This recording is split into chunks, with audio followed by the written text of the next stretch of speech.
Kisah Uwais Al-Qarni, sosok pemuda yang terkenal di langit. Uwais Al-Qarni adalah seorang pemuda dari Yaman yang hidup di zaman Nabi Muhammad. Uwais bukan orang yang kaya, melainkan hanya seorang fakir dan yatim yang hanya hidup berdua dengan ibunya yang lumpuh dan buta. Ia merupakan pemuda yang terkenal di langit karena keimanan dan ketakwaannya kepada Allah Subhanahu wa Ta'ala. Sehari-hari, Uwais hidup dengan mengandalkan penghasilannya dari menggembala domba. Hasil yang ia dapatkan hanya cukup untuk makan ibunya. Sedangkan apabila ada kelebihan, terkadang ia gunakan untuk menolong tetangganya yang juga kesusahan. Selebihnya Uwais sering berpuasa.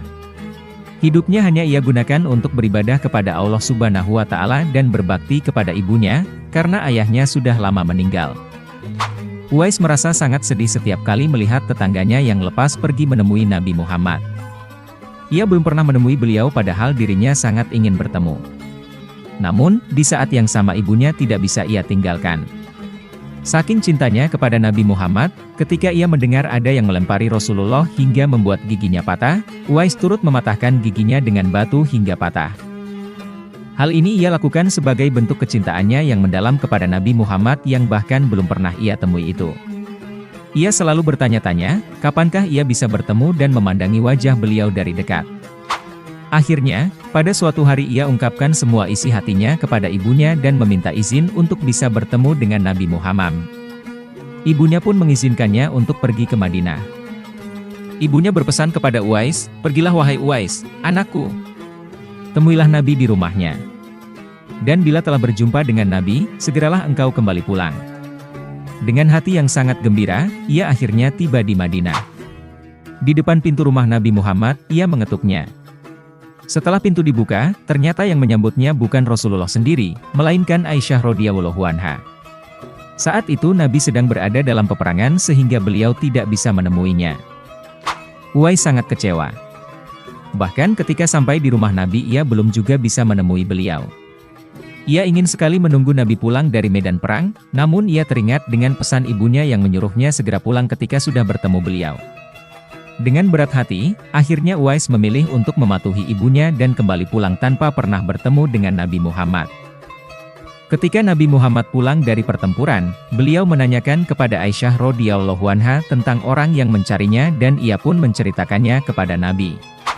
Aisyah menjelaskan bahwa ada seorang pemuda dari Yaman yang datang ingin berjumpa dengan Rasulullah. Namun, karena ibunya sudah tua dan sakit-sakitan, ia tidak bisa menunggu kedatangan Nabi dan memilih untuk pulang. Nabi Muhammad lalu menjelaskan bahwa pemuda itu adalah penghuni langit.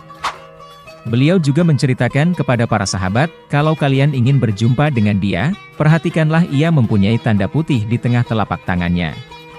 Beliau juga menyarankan untuk meminta doa dan istighfar darinya, sebab ia adalah penghuni langit dan bukan penduduk bumi. Bertahun-tahun kemudian, Khalifah Umar ingat dengan sabda Nabi Muhammad tentang pemuda yang terkenal di langit. Sejak saat itu, Umar selalu mencari kehadirannya dalam rombongan khalifah yang datang dari Yaman. Hingga suatu saat ia benar-benar bertemu dengan pemuda tersebut.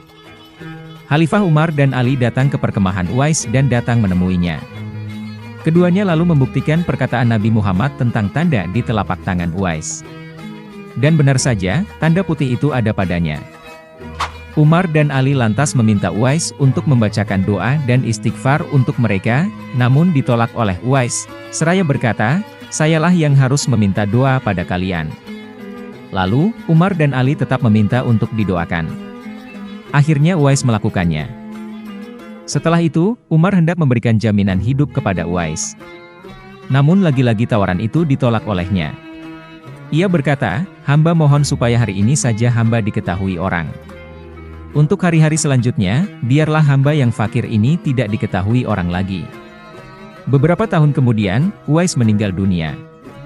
Anehnya, proses pemakamannya dihadiri oleh ribuan orang yang berebut untuk merawat jenazahnya. Penduduk kota Yaman tercengang.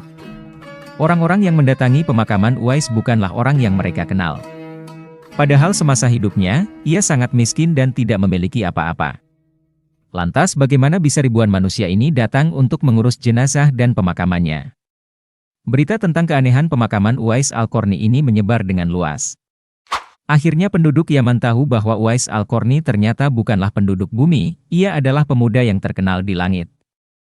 Dan manusia-manusia tadi adalah malaikat yang dikirim oleh Allah Subhanahu wa Ta'ala kepadanya. Demikian kisah singkat tentang Uwais Al-Qarni. Semoga bermanfaat. Barakallahu fikum.